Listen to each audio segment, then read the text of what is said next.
Hello friends, welcome back to my channel. আজকে আপনাদেরকে যেটা শেখাবো সেটা হচ্ছে পোলাও রান্না কিভাবে হয়।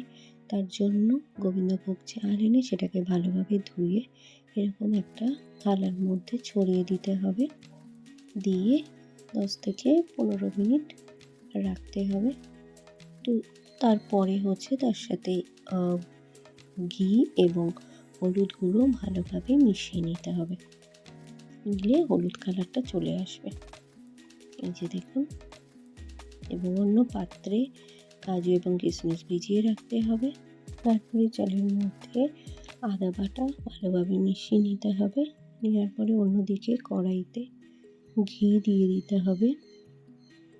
ঘিটা একটু গরম হলে তার মধ্যে 2টো তেজপাতা ফোড়ন দেবেন। তেজপাতাটা হালকা ভাজা হলে তার মধ্যে 2টো দারচিনি দিয়ে ভালোভাবে ভাজবেন।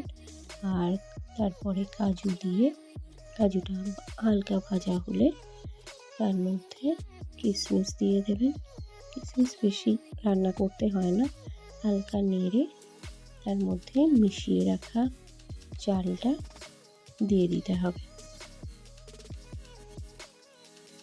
চালটা দিয়ে ভালোভাবে খুন্তি দিয়ে একটু নেড়ে নিতে হবে, হালকা ভেজে নিতে হবে। দেখবেন রান্না করতে গেলে একটা সুন্দর গন্ধ বার হচ্ছে, তখনই এর সাথে জল অ্যাড করে দিতে হবে। জলটা হচ্ছে যদি 1 কাপ চাল হয় তাহলে 2 কাপ জল, এইভাবে পরিমাপ মতো জল আপনারা অ্যাড করবেন। বেশি জল দিলে পোলাওটা ঝুরঝুরে হবে না।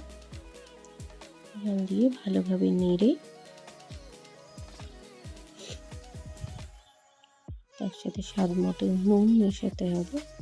নুন ছড়িয়ে দিলাম, দিয়ে ভালোভাবে নেড়ে তার মধ্যে পরিমাণ মতো চিনি দেবেন। যে যেরকম চিনি খান, মিষ্টি খেতে পছন্দ করেন সেই অনুপাতে দিয়ে দেবেন।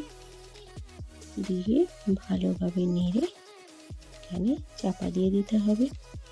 দিয়ে দেওয়ার পরে যখন 10 মিনিট বাদে এরকম ফুটে উঠবে, তার মধ্যে গরম মশলা গুঁড়ো অ্যাড করতে হবে। করে মিশিয়ে আবার চাপা দিয়ে দিতে হবে। দিলে 5 থেকে 7 মিনিট রাখলেই পোলাও রেডি। গরম গরম মাংসের সাথে পরিবেশন করুন। রান্নাটি ভালো লেগে থাকলে চ্যানেলটি সাবস্ক্রাইব করে পাশে থাকবেন।